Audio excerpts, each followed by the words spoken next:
ആകസ്മികമായിട്ടുള്ള ഒരു മരണം, ഒരു ഓട്ടോ തൊഴിലാളിയുടെ മരണമാണ് ഇന്ന് കേരളത്തിൽ ചർച്ചാ വിഷയമായിരിക്കുന്നത്.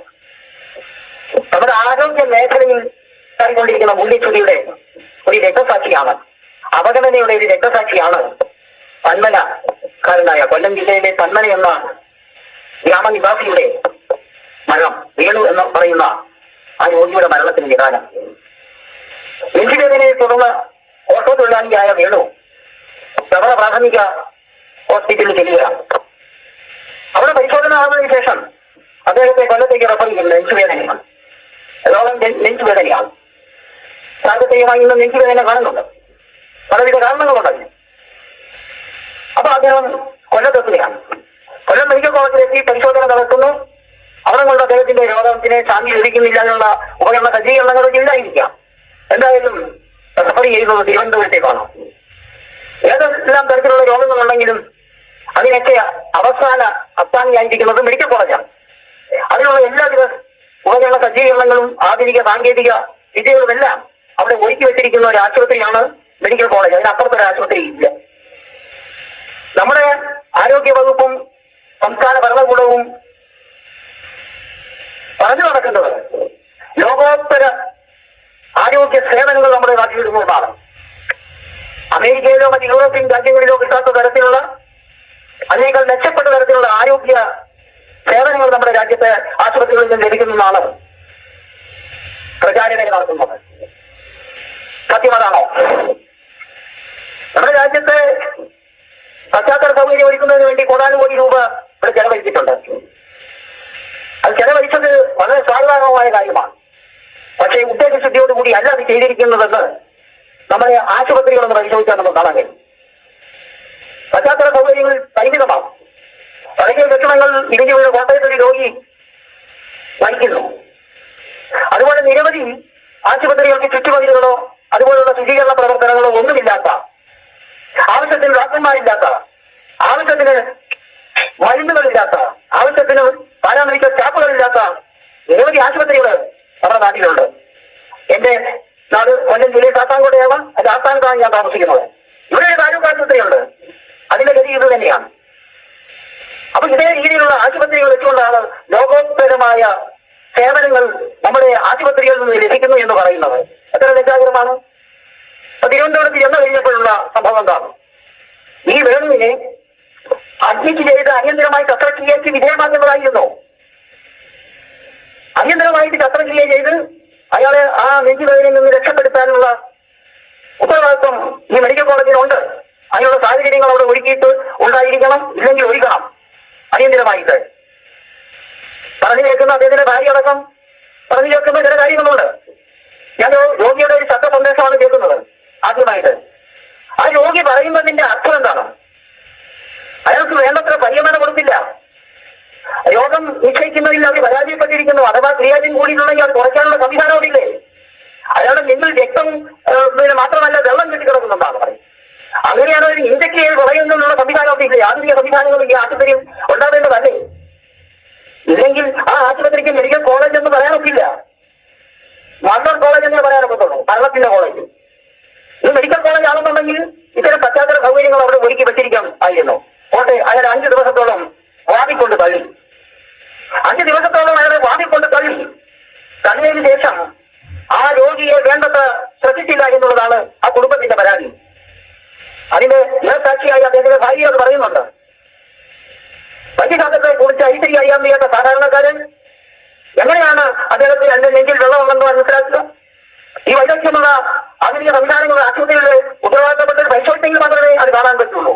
പക്ഷെ അവർ പരിശോധനകൾ കണ്ടില്ല. അവസാനം അടിയന്തര ശസ്ത്രക്രിയയ്ക്ക് തൊട്ട് മുമ്പാണ് ആ രോഗിയുടെ നെഞ്ചിൽ വെള്ളം കെട്ടി കിടക്കുമെന്ന് പറയുന്നത്. എത്ര അവധാനതയോടുകൂടിയാണ് അത് പറയുന്നത്? എന്നിട്ട് സ്ലിപ്പ് കൊടുത്തു കഴിഞ്ഞാൽ ആ സ്ലിപ്പ് സമയത്ത് വന്ന് നോക്കി എടുത്ത് കൊണ്ടുകൊണ്ട് ഉത്തരവാദിത്വം അവിടുത്തെ സ്റ്റാഫിനാണ്.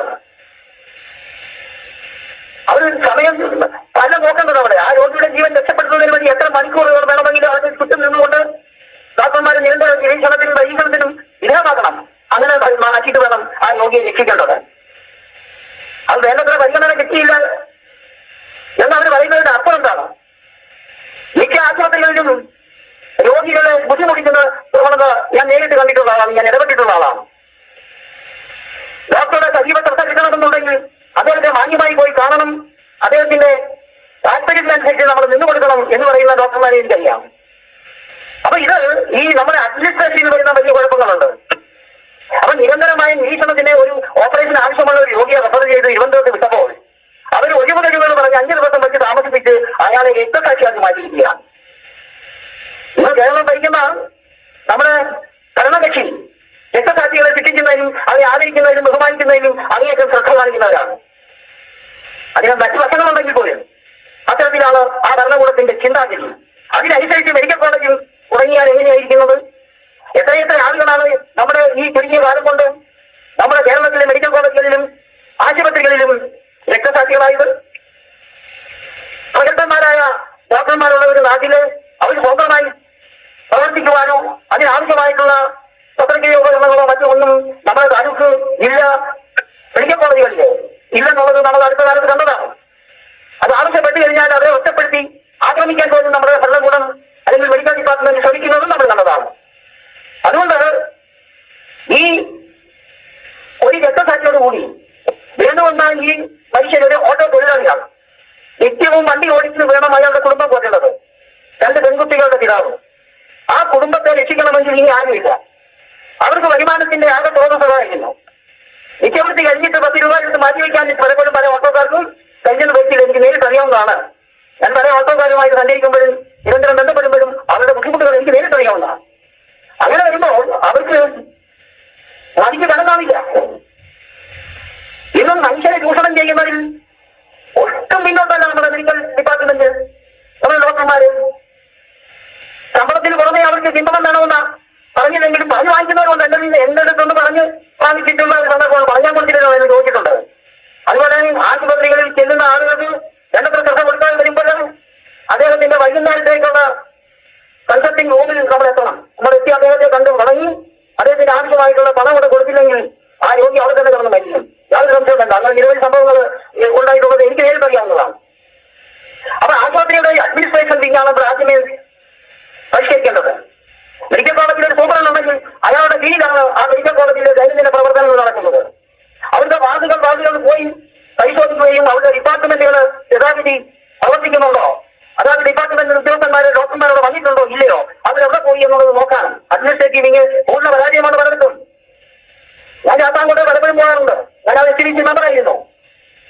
ഞാൻ ആശുപത്രിക്ക് വേണ്ടി കുറെ ത്യാഗം അനുഭവിച്ച ഒരാളാണ്. അപ്പൊ അങ്ങനെ ചെല്ലുമ്പോൾ പലപ്പോഴും ഈ സൂപ്രണ്ടോടെ കാണില്ല. സൂപ്രണ്ട് മറ്റുള്ളവരെ ഏൽപ്പിച്ചിട്ടാണ് പോകുന്നത്. അഡ്മിനിസ്ട്രേറ്റീവിന് മറ്റുള്ളവർ എന്താണ് ആവശ്യമുള്ള ഡോക്ടർമാരെ സപ്ലൈ ചെയ്യില്ല. ആവശ്യമില്ലാത്തവർക്ക് 1-2 ഡോക്ടർമാരെ വെച്ചു കൊടുക്കും. അവിടെ അഴിമതിയാണ്. രോഗികൾ നമ്മൾ OPD ചെടി കൊടുത്ത് കൺസൾട്ടിംഗ് റൂമിന് മുമ്പിൽ ഇരുന്നാൽ അവരെ ഒന്ന് ശ്രദ്ധിക്കുക പോലുമില്ല. വേണു പറഞ്ഞതുപോലെ 1000 ഡോക്ടർമാർ കണ്ണുകൊണ്ട് പോലും നോക്കാത്ത സന്ദർഭങ്ങളുണ്ടായിട്ടുണ്ട്. എന്തിനാണ് നിങ്ങളവിടെ വന്നിരിക്കുന്നതെന്ന് ചോദിക്കാൻ ഈ ഡോക്ടർമാർ തയ്യാറാവില്ല. തന്റെ മുമ്പിലിരിക്കുന്ന ഒരു രോഗി ദൈവതുല്യനാണെന്നുള്ള കാര്യം ഇവർ മറന്നു പോകുന്നു.